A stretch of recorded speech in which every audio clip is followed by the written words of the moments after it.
Halo pemirsa, apa kabar? Senang sekali saya Raden Marlias dapat kembali menemani Anda dalam sebuah program talkshow yang syarat informasi inspiratif untuk Anda dan juga keluarga. Inilah Bincang Sehati.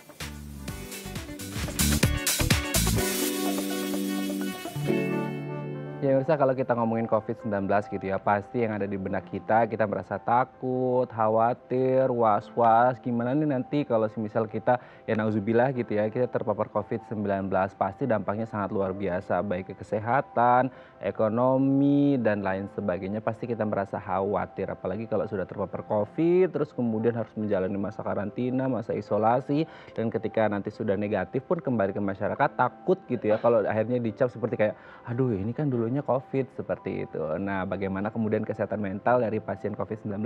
Inilah topik yang akan kita bahas hari ini, yaitu kesehatan mental pasien COVID-19. Kalau kita ngomongin COVID-19 ya pemirsa, pasti salah satu hal yang selalu diwanti-wanti oleh tenaga medis kepada kita semua supaya tidak terpapar COVID-19 adalah dengan meningkatkan imunitas tubuh. Salah satunya dengan mengonsumsi makanan. Nah, makanan apa saja yang baik untuk meningkatkan imunitas tubuh? Kita akan bahas satu-satu ya. Kita lihat yang pertama. Sayuran hijau. Nah, siapa dari Anda yang suka makan sayuran hijau? Jadi kalau Anda suka makan sayuran hijau, Anda beruntung nih karena imunitas tubuh Anda pasti akan lebih baik daripada mereka yang tidak suka mengonsumsi sayuran hijau. Mungkin salah satunya seperti brokoli seperti itu ya. Jadi kalau Anda suka gemar gitu mengonsumsi makanan sayuran hijau, maka bisa dipastikan imunitas tubuh Anda bisa lebih baik seperti itu ya. Kita lanjut yang kedua. Buah-buahan. Nah, pasti dari kita suka sama namanya buah-buahan ya, karena selain manis, lezat, yang pasti buah-buahan ini mengandung banyak sekali vitamin ya. Ada vitamin A, B, C, D, dan lain sebagainya. Jadi kalau Anda suka mengonsumsi buah-buahan, maka bisa dipastikan juga Anda akan memiliki imunitas tubuh yang baik. Kita lihat yang ketiga. Yogurt. Nah, ini juga enak gitu ya. Jadi kalau kita suka makan yogurt atau minum yogurt seperti itu ya, bisa dipastikan imunitas tubuh kita bisa menjadi lebih baik. Selain sehat, lezat, yang pastinya ini juga baik untuk imunitas tubuh. Kita lihat yang keempat. Bawang putih. Nah, ini seringkali digunakan dalam nyayur gitu ya, bumbu-bumbu gitu ya. Selain memang lezat, harum, ternyata bawang putih ini mengandung senyawa yang baik gitu untuk meningkatkan imunitas tubuh kita. Kita lihat yang terakhir, kunyit. Nah, ini mungkin kalau dimakan secara langsung agak pahit seperti itu ya, tapi biasanya digunakan bumbu-bumbu kalau kita lagi nyayur gitu. Nah, ternyata kunyit ini walaupun rasanya agak pahit gitu ya, tapi ternyata ini punya banyak sekali manfaat untuk meningkatkan imunitas tubuh kita. Jadi kalau Anda ingin memiliki imunitas yang baik, salah satunya Anda bisa mengonsumsi kunyit. Oke, itu dia tadi 5 makanan yang baik untuk meningkatkan imunitas tubuh, dan kami akan membahasnya sesaat lagi. Tetap bersama kami di Bincang Sehati.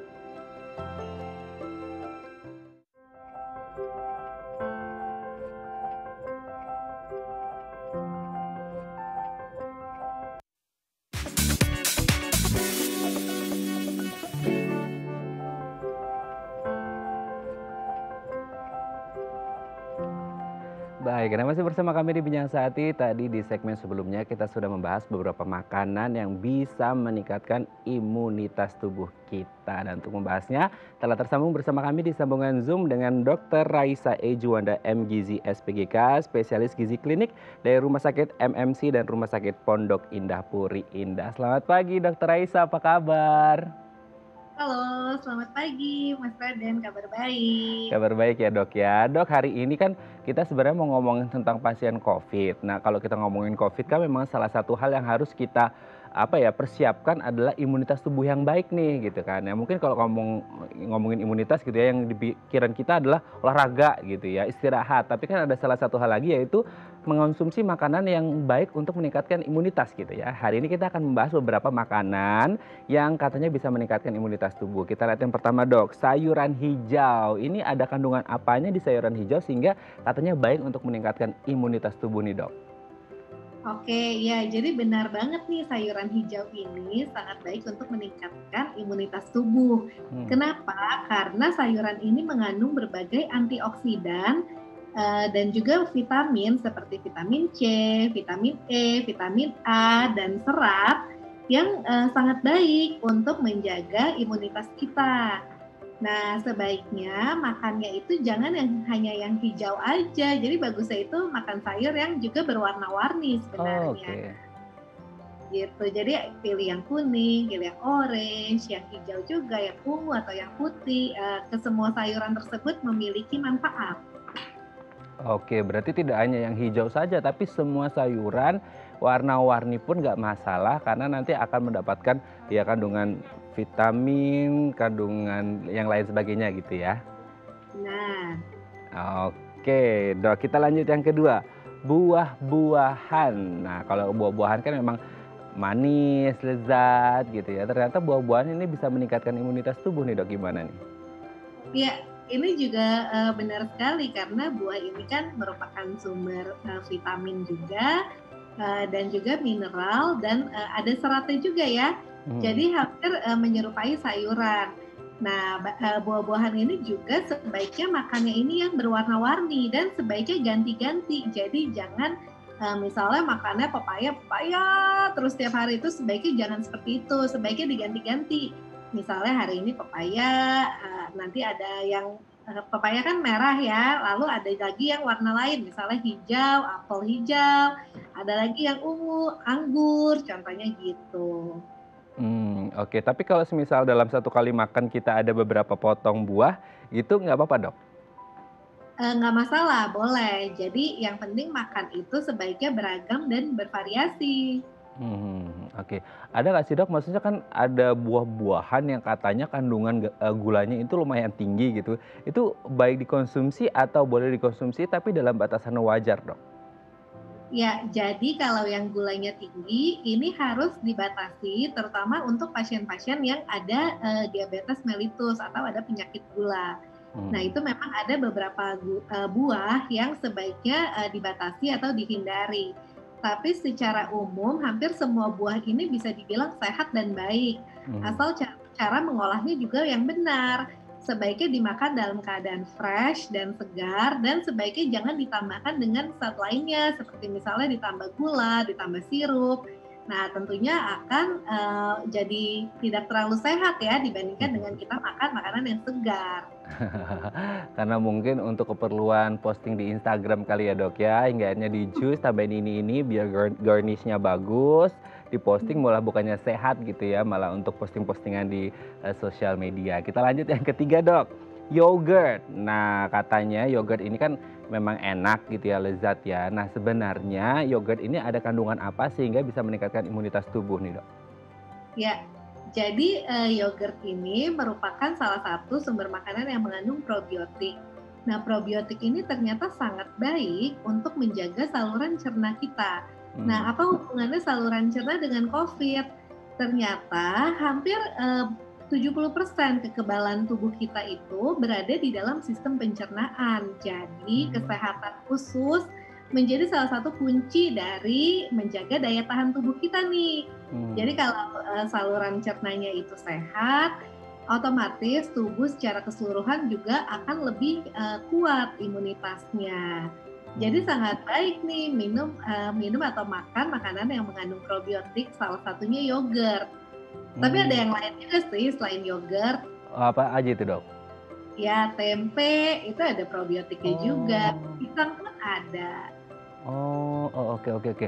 Berarti kan tadi dokter menyebut untuk masalah COVID ini kan memang, ada di pencernaan juga gitu ya, Dok, ya, dan sementara imunitas tubuh kita paling besar juga ada di pencernaan begitu ya. Berarti ini akan sangat baik kalau kita mengonsumsi makanan-makanan atau minuman yang memang baik untuk pencernaan supaya tidak terpapar COVID-19 gitu ya, Dok, ya? Benar, ya. Oke, Dok, kita lanjut yang keempat, Dok, bawang putih. Nah, ini kan memang enak, lezat gitu ya, apalagi kalau untuk di bumbu masakan atau sayuran gitu kan ya, sering saya juga nyemilin bawang putih gitu. Nah, ada kandungan apa di bawang putih yang akhirnya selain lezat, enak untuk nyayur, untuk masak, ini juga baik untuk imunitas tubuh nih, Dok? Oke, ya jadi kalau bawang putih ini dia mengandung senyawa namanya itu alisin.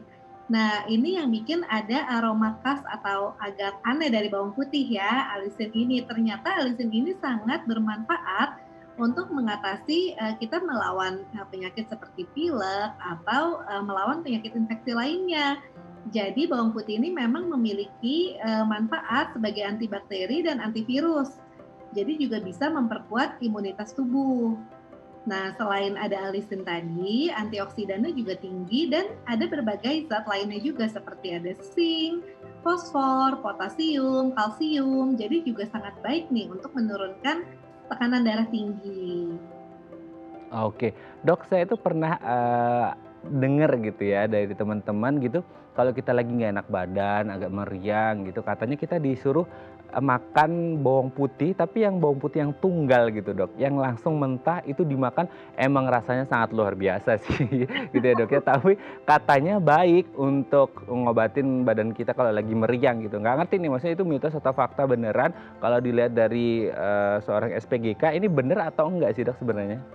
Ya, sebenarnya benar karena Oh, memang pernah ada penelitiannya, itu bawang putih yang tunggal itu ternyata yang paling baik ya mhm, dibandingkan dengan bawang putih yang lainnya. mhm, Tapi kalau di penelitian tersebut sih dihubungkannya dengan, penyakit tekanan darah tinggi, itu bukan dengan tidak enak badan, tapi intinya di bawang putih memang ada, antioksidan tinggi dan memiliki khasiat antibakteri dan antivirus juga.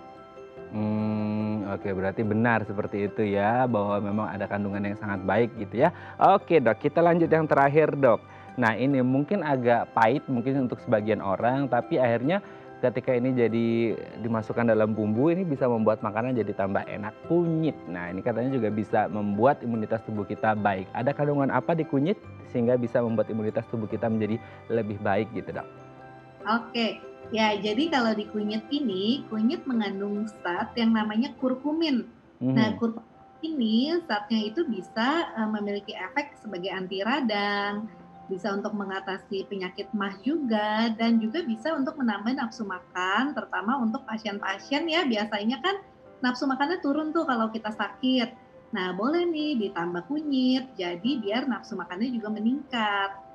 Seperti itu dan, tapi perlu diingat ya, bukan mhm. berarti, makan kunyit terus kita jadi bebas dari resiko penularan virus gitu. Tetap aja protokol kesehatan, kebersihan, semuanya tetap harus dijaga. Oke. Berarti protokol kesehatan juga tetap harus dijaga, bukan berarti kalau kita makan sayuran hijau, buah-buahan, kunyit, bawang putih, yogurt, terus kita jadi lalai gitu ya, nggak boleh juga ya, Benar. tetap harus jaga protokol kesehatan.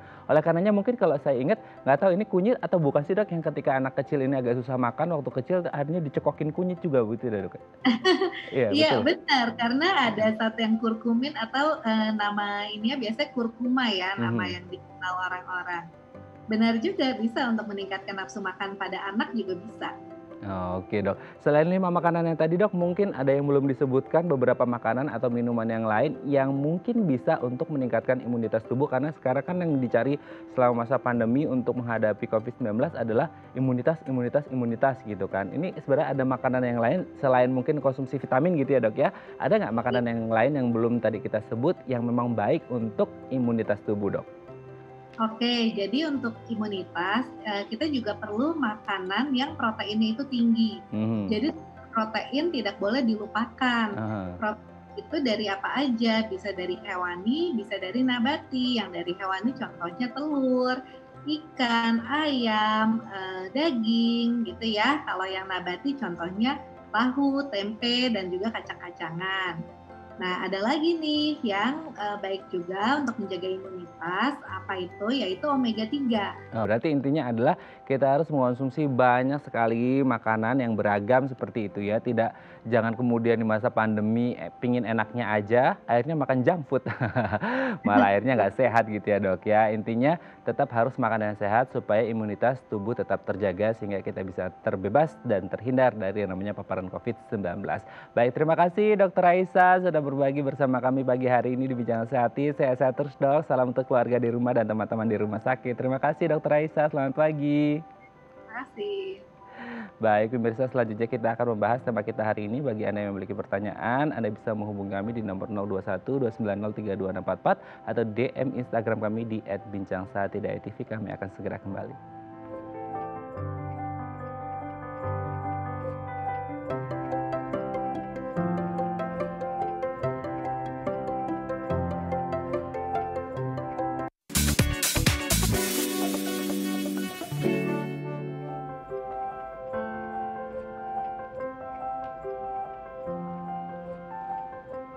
Baik, Anda masih bersama kami di Bincang Sati dan kita masih membahas tema kita hari ini kesehatan mental pasien COVID-19.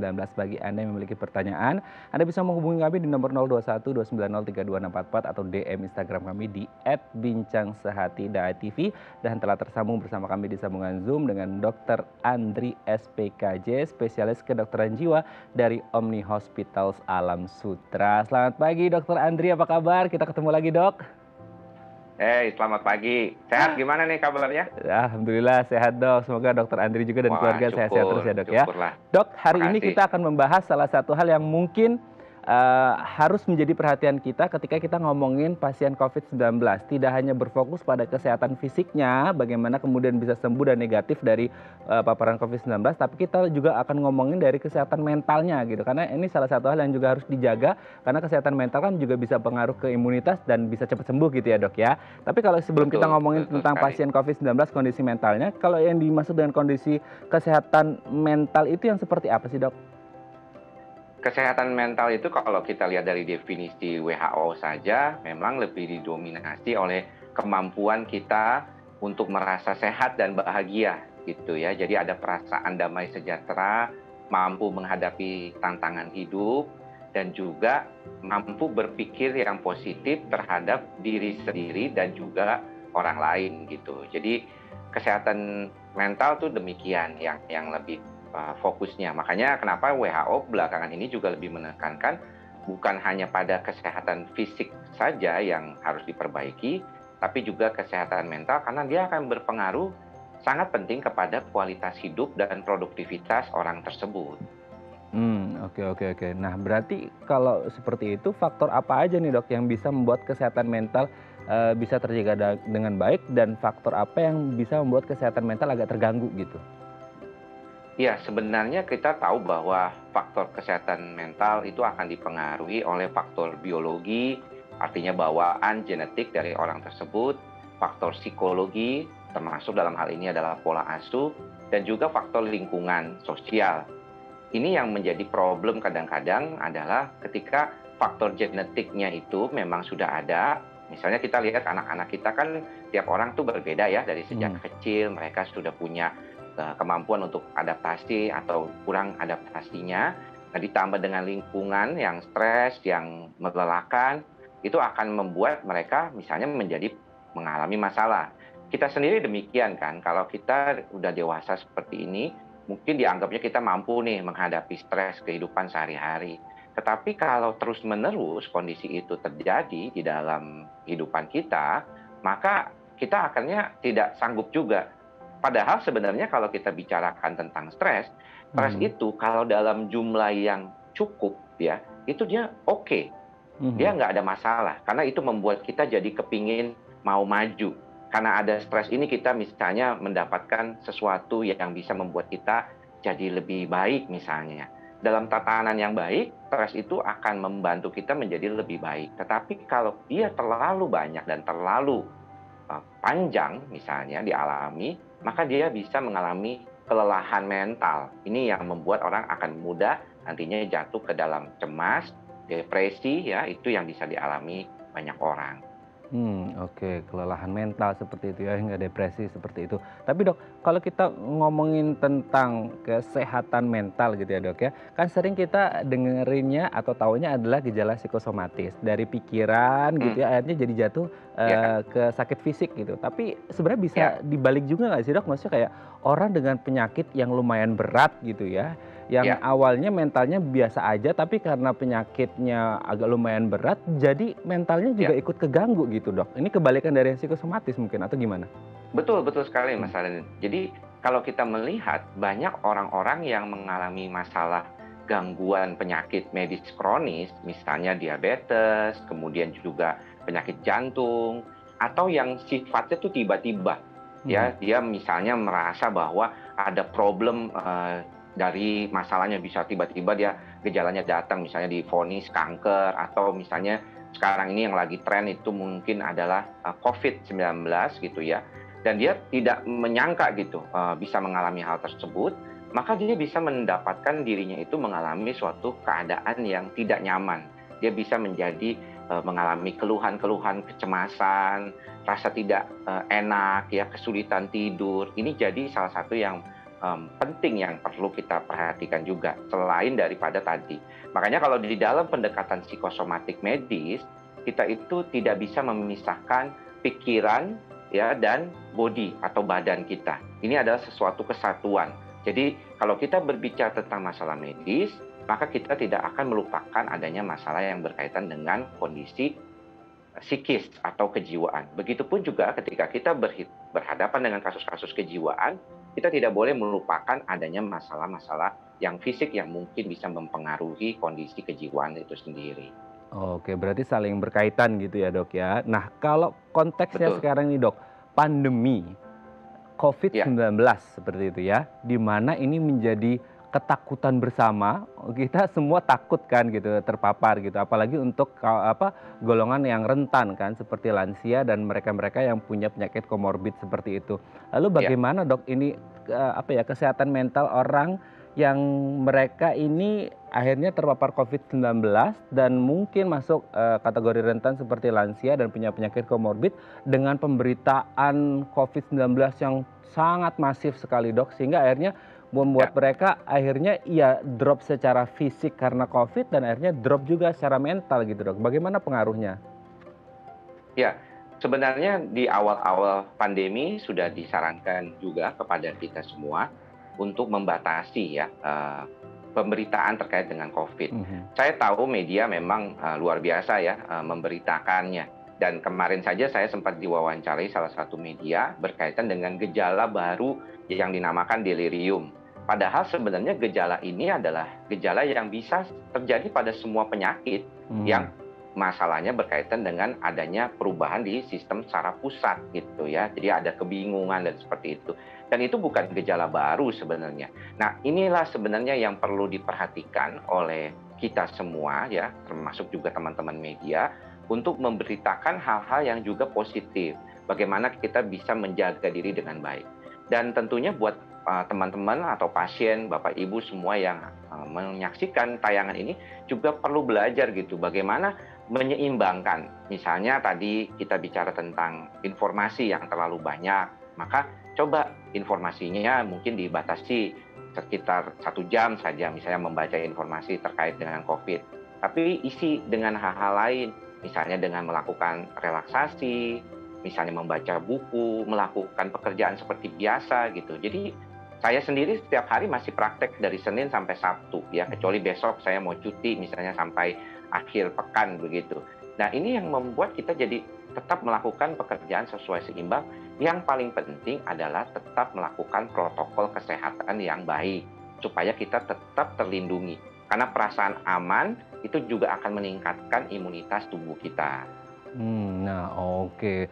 Kalau ngomongin tentang imunitas nih dok, kan ini memang menjadi satu kunci utama gitu ya. Nah kalau Ya, akhirnya kita agak susah gitu untuk mengontrolnya gitu, karena mungkin ya tadi pemberitaan terlalu masif, kita susah untuk ya, memfilter berita-beritanya karena mungkin kita dibayang-bayangi oleh penyakit COVID segala macamnya gitu, jumlah kematian yang tinggi segala macam gitu. Nah sebenarnya ketika pikiran terlalu was-was, terlalu takut, seperti diteror seperti itu, ini bisa pengaruh juga ya, ke proses penyembuhan atau recovery-nya dari penyakit COVID ini sendiri nggak sih dok? Akhirnya malah jadi kayak memperburuk dan akhirnya bisa lebih lama nanti ya, proses recovery-nya gitu. ya. Ya, sampai saat ini kan kita tahu bahwa tidak semua orang yang terinfeksi COVID-19 itu mengalami gejala berat. Ya, hanya sekitaran 20%-an lah yang mengalami gejala berat. Yang lainnya ini gejalanya itu ringan atau bahkan tidak bergejala sama sekali.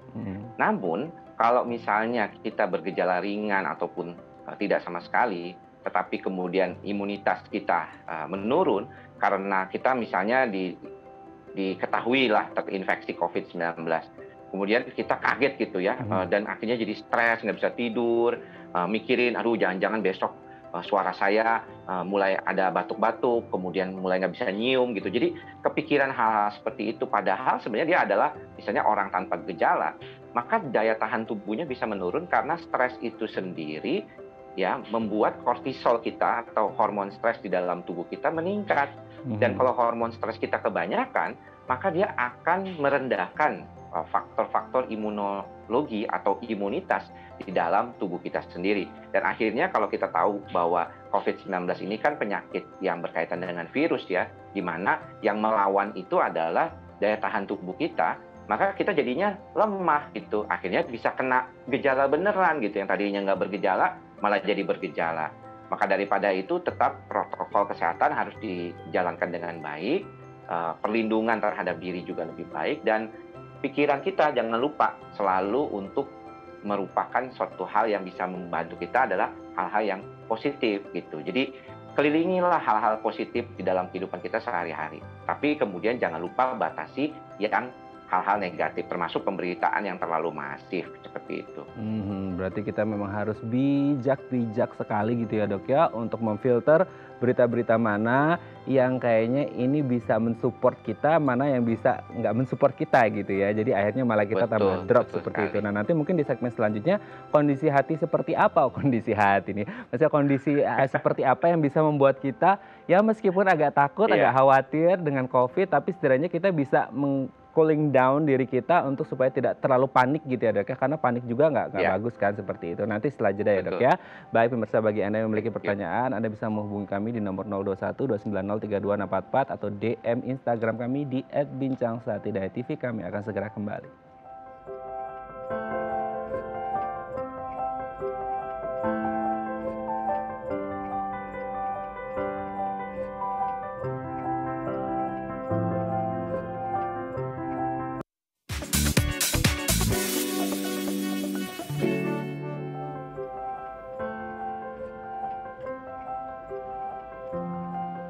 Baik, Anda masih bersama kami di Bincang Saati dan kita masih membahas tema kita hari ini, kesehatan mental pasien COVID-19. Bagi Anda yang memiliki pertanyaan, Anda bisa menghubungi kami di nomor 021 290 3264 atau DM Instagram kami di @bincangsehati.tv. Masih bersama dengan Dr. Andri SPKJ, spesialis kedokteran jiwa dari Omni Hospitals Alam Sutra. Oke, dok, kita lanjut lagi dok. Tadi sebelum break gitu ya dok ya. Nah sebenarnya kondisi hati seperti apa yang harus diciptakan gitu ya, at least atau butuh bantuan dari orang untuk diciptakan dalam diri kita supaya kita ini agak lebih tenang, lebih nyaman, meskipun mungkin sudah dinyatakan positif COVID-19, tapi setidaknya ya ada satu hal yang positif yang bukan COVID-nya gitu, tapi dalam diri kita kesehatan mentalnya agak ada positifnya sehingga imunitas tubuhnya bisa menjadi lebih baik gitu dok. Ya, sebenarnya ketika kita mendapatkan sesuatu hal yang buruk di dalam kehidupan kita ya, berita buruk atau misalnya kita mengalami hal yang buruk seperti terkena COVID-19, pastinya tubuh kita tuh akan merespon, ya, merespon dengan stres tadi yang kita tadi sudah sebutkan di awal. Dan itu adalah hal yang wajar. Jadi manusia itu memang biasanya akan merespon lebih dominan kepada hal-hal yang negatif otaknya. Karena kita ingin tuh survive atau kita ingin bertahan hidup. Makanya kalau misalnya kita ingin hal-hal positif di dalam kehidupan kita, kita harus mengupayakannya. Bergaul dengan orang-orang yang positif, membaca hal-hal yang positif, kemudian melakukan hal-hal yang positif gitu ya. Apapun itu bisa membantu kita mengurangi pikiran-pikiran negatif kita terkait dengan COVID. Kembali saya tadi sebutkan bahwa dari orang yang menderita atau terinfeksi COVID-19 pun tidak semuanya kan bergejala berat gitu. Banyak diantaranya itu gejalanya ya ringan ya atau bahkan tidak bergejala. Nah yang hal-hal seperti ini yang mungkin perlu diperhatikan. Juga kalau yang memang sudah sampai ada gejala yang berat, tetap lakukan suatu hal yang bisa membantu proses perbaikan dengan meningkatkan imunitasnya. Salah satunya adalah dengan tidur yang tetap baik. Kemudian juga jangan sampai misalnya tambah stres gara-gara bingung gitu, kok ini kayaknya sampai bisa kena dan segala macamnya.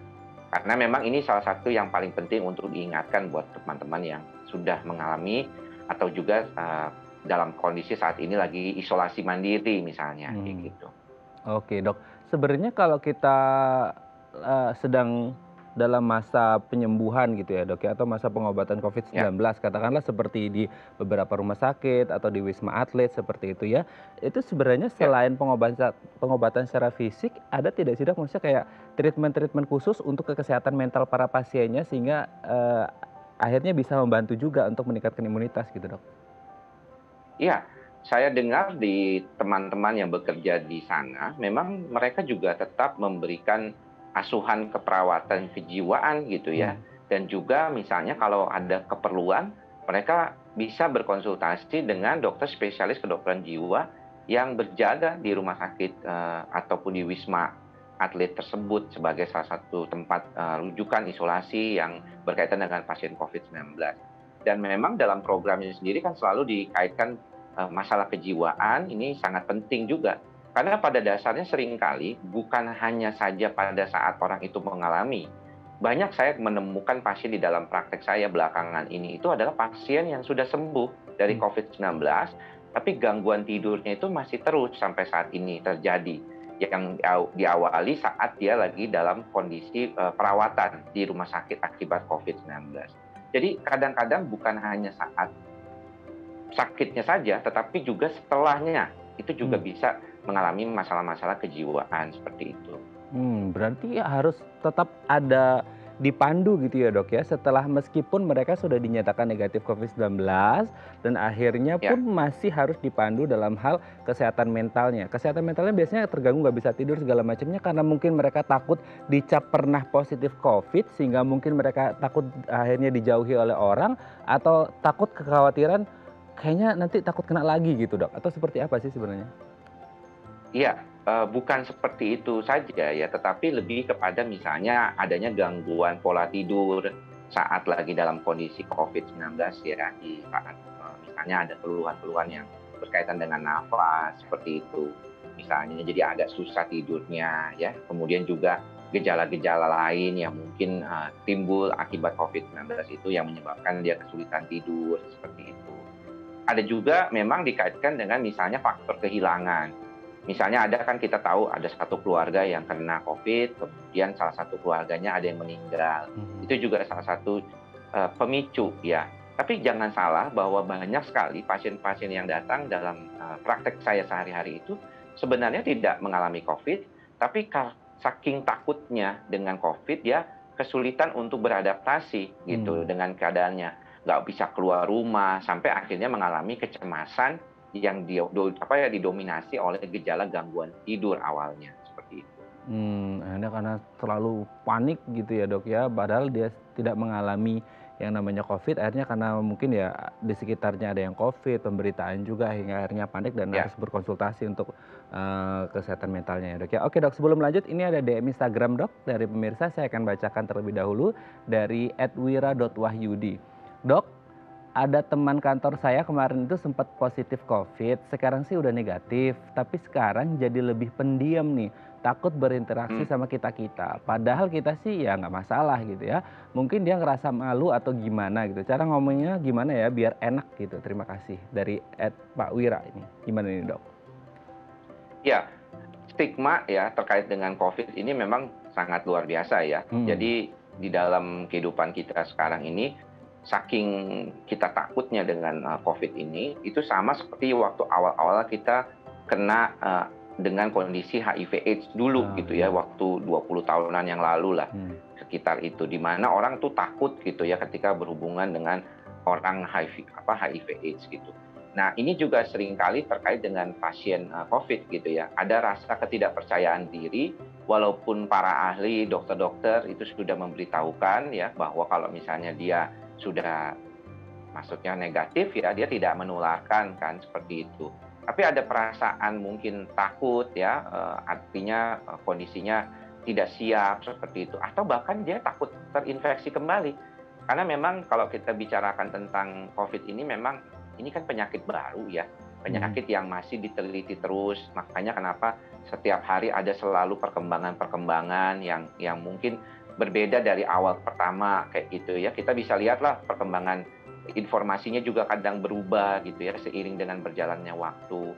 Namun semakin kemari kan kita udah melihat adanya titik cerah. Misalnya sudah ada vaksin yang cukup efektif ya bahkan sampai 90% seperti itu di dalam penelitian-penelitian yang sudah dipaparkan di jurnal-jurnal kedokteran terbaru gitu.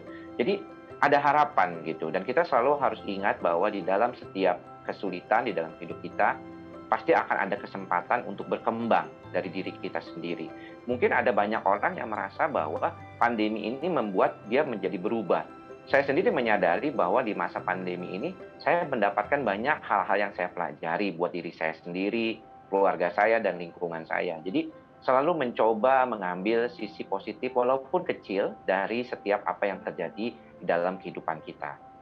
Oke, berarti harus mengambil sisi positifnya gitu ya Dok ya, dan semoga ini bisa menjadi bekal untuk temannya Pak Wira tadi. Tapi sebenarnya berarti harus dipersiapkan secara mental juga ya Dok ya sebelum kembali ke masyarakat, karena kan posibilitas tadi dokter menyebut stigma tentang COVID juga lumayan. Sekarang kan gini, Ya, sebenarnya ini kan penyakit dan tidak ada yang mau terpapar COVID pasti kan. Tapi ketika ya, akhirnya ya tadi karena pemberitaan yang terlalu masif mungkin, terus stigma masyarakat juga, sehingga akhirnya untuk kembali ke masyarakat itu seperti sebuah aib gitu ya Dok ya. Sehingga akhirnya mereka tidak hanya stres gara-gara COVID-nya, tapi juga stres tentang ya, judgement sosial seperti itu. Berarti ada persiapan ya. khusus nggak sebelum kayak mereka dirawat di rumah sakit rujukan atau Wisma Atlet gitu. Nah sebelum kembali ke masyarakat, mereka harus ada persiapan khusus untuk mentalnya nggak Dok? Sebenarnya tidak perlu sampai Hmm. seperti itu Hmm. ya, karena pada dasarnya yang paling penting itu adalah jangan sampai masyarakat itu mendapatkan dirinya mengalami suatu kondisi yang disebut salah informasi gitu. Ya. Jadi sebenarnya bukannya nggak boleh kan kita mendapatkan informasi terkait COVID ya. Makanya tadi saya bilang cukup misalnya 1 jam sehari membaca berita terkait COVID dan fokuskan pada apa yang bisa dibantu dalam diri kita gitu Hmm. ya. Jangan cuman misalnya data kematiannya yang dibaca, data yang sakitnya dibaca, tapi data yang sembuhnya nggak dibaca, data yang baik-baik tentang apa kondisi yang berkaitan dengan ini tidak dibaca gitu. Jadi sebenarnya bukan harus persiapan khusus seperti itu. Pada dasarnya semua manusia itu mempunyai daya adaptasi ya. Selama mentalnya masih sehat, maka dia mempunyai daya adaptasi. Tapi kalau misalnya mentalnya memang kurang sehat, maka dia bisa meminta bantuan profesional seperti dokter jiwa atau psikolog ya untuk membantu dirinya melewati masa-masa tersebut gitu. Oke. Nah, pertanyaannya kemudian di titik mana ketika orang mengalami katakanlah penyakit COVID gitu ya, atau penyakit-penyakit yang berat yang lainnya, di mana ini bisa Ya, mengganggu mentalnya dan kapan, di titik mana mereka harus ketemu seorang psikolog atau psikiater atau SPKJ gitu, Dok? ya. Pada saat kita merasa bahwa kualitas hidup kita semakin memburuk dan juga ditandai ketidakmampuan kita menjalani kehidupan sehari-hari. Mhm. Jadi orang cemas itu misalnya contoh ya, dan orang depresi, mungkin secara fisiknya, secara fisik medisnya itu baik-baik saja. Ya, dia sudah sembuh misalnya dari COVID-nya, dia sudah nggak ada gejala-gejala sama sekali, tapi dia mulai ada gejala-gejala seperti kecemasan, depresi, itu yang seringkali dominan. Nah, kalau sampai gejala kecemasan seperti perasaan was-was, takut ketemu orang, ya, kemudian juga ada perasaan putus asa yang sampai mengganggu aktivitasnya sehari-hari, apapun dia profesinya, maka bolehlah dia memberanikan dirinya untuk datang konsul ke dokter jiwa atau ke psikolog. Kalau takut, misalnya dok ke rumah sakit bagaimana? Sekarang itu banyak sekali layanan konsultasi online ya, terutama dari teman-teman psikolog ya, itu bisa pertama kali atau misalnya dengan aplikasi online itu juga bisa. Nanti kalau memang kelihatannya memerlukan pengobatan, mau nggak mau kalau pasien baru itu kita tidak bisa ya memberikan pengobatan dengan obat lewat daring ya atau lewat online. Jadi Mhm. mau nggak mau dia harus datang dulu ke rumah sakit. Ini yang mungkin perlu. Tapi yang paling penting adalah kalau misalnya kita masih bisa mengupayakan sendiri bagaimana kita menjaga kesehatan kita, baik jiwa maupun fisik, maka lakukanlah dengan hal yang baik, dengan menjaga pola makan yang bagus, berolahraga, berpikir yang positif dengan membuat diri kita itu dikelilingi oleh hal-hal yang positif di dalam kehidupan kita, maka itu akan salah satu yang paling membantu. Oke, intinya berpikir positif supaya kita tetap bahagia. Karena dengan bahagia, mental kita jadi baik, sehat fisik kita juga jadi lebih baik gitu ya dok ya. Mungkin nanti di segmen terakhir, gimana caranya kita bisa bahagia, mungkin nanti bisa ditularkan oleh dokter Andri lewat beberapa tipsnya supaya kita juga bisa sehat fisik dan juga sehat mentalnya gitu ya dok ya. Oke, baik. Pemirsa bagi Anda yang memiliki pertanyaan, Anda bisa menghubungi kami di nomor 021 290 32644 atau DM Instagram kami di @bincangsahatidakTV. Kami akan segera kembali.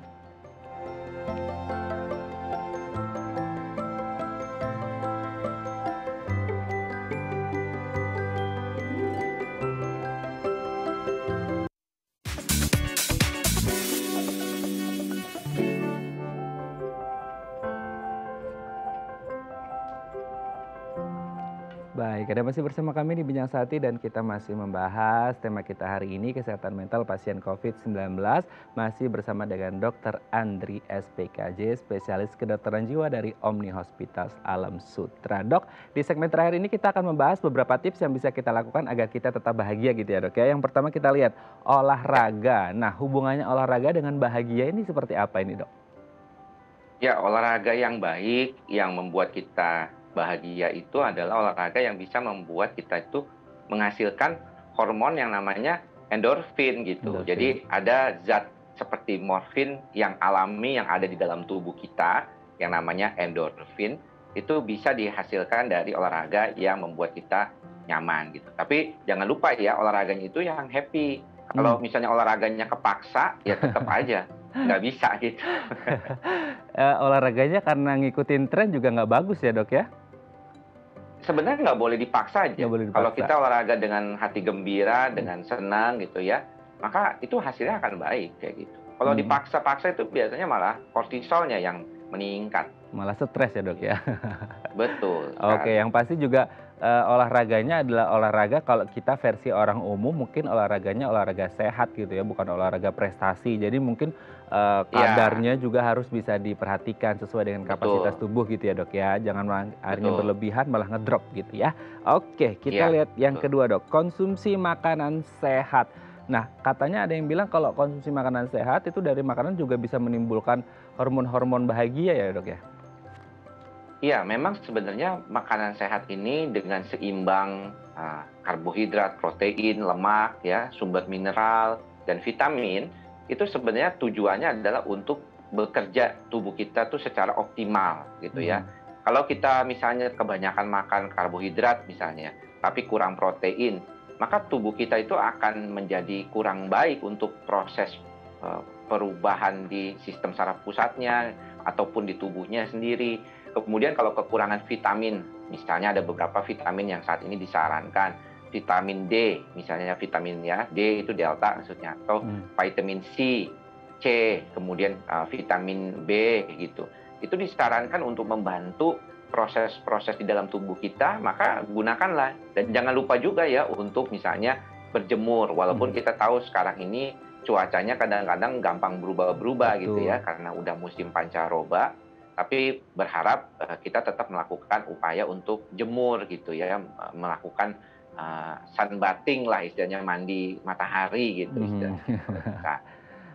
Oke dok, kita lanjut yang ketiga, istirahat yang cukup. Ini kayaknya masa pandemi banyak WFH, kayaknya istirahatnya Ya, bisa berlebih-lebih nih dok ya. Standar betul. istirahat yang pas itu berapa jam dok? Ya, tetapi ada juga loh tadi Mas Aden, Heeh, kalau misalnya orang WFH itu jadi nggak kenal waktu kerja malah katanya. Ya, heeh, banyak pasien saya mengeluhkan juga tuh heeh. demikian. Kita lihat bahwasanya memang mungkin tadi apa yang disampaikan oleh dokter Andri adalah pada bagaimana gitu ya. Tidurnya jadi nggak teratur, Mhm, tetap harapannya itu akan jadi lebih repot gitu. mhm. Kalau misalnya nggak bisa tidur dengan baik segera kayak gitu. Oke oke oke oke, malah akhirnya jadwalnya nggak pas gitu ya, Dok, ya. Kita lihat yang keempat, Dok, bersyukur dan berpikir positif. Nah, apalagi di masa pandemi gitu ya, Dok, ya, stresornya banyak nih dari finansial iya, kesehatan iya, sosial juga iya, percintaan juga iya, karena kan kemarin kita lihat bagaimana kemudian karena faktor finansial mungkin ya, Dok, akhirnya tingkat perceraian lumayan tinggi gitu, Dok. Nah, bagaimana Iya, caranya supaya di masa yang berat ini kita tetap bisa bersyukur dan bisa berpikir positif, Dok? sebenarnya yang paling utama yang harus diperhatikan adalah di saat mulai kehidupan kita dari pagi hari. Jadi Mmm, dari pagi hari itu kita mengupayakan diri kita itu untuk bersyukur gitu. mmm. Makanya saya sih kalau misalnya mengupayakan buat diri saya sendiri dan saya juga berharap teman-teman demikian, pagi-pagi itu jangan langsung lihat HP lah gitu ya. Jadi kalau bisa bangun tidur, duduk sebentar, kemudian bersyukur gitu, menyadari diri kita tuh masih sehat gitu. Karena nikmat sehat itu luar biasa. Kita baru menyadari nikmat sehat itu ketika kita sakit. Betul. Orang banyak tidak mau menginvestasikan kepada kesehatan karena merasa, masih punya kok, nggak perlulah kayak gitu. Tapi ketika kita kehilangan akan kesehatan kita, maka kita itu akan merasakan tidak nyaman sekali. Maka daripada itu, bangun tidur bersyukur gitu, membuat arahan positif pada diri kita supaya kita akan menjadi orang yang lebih nyaman, lebih bahagia gitu keseharian kita.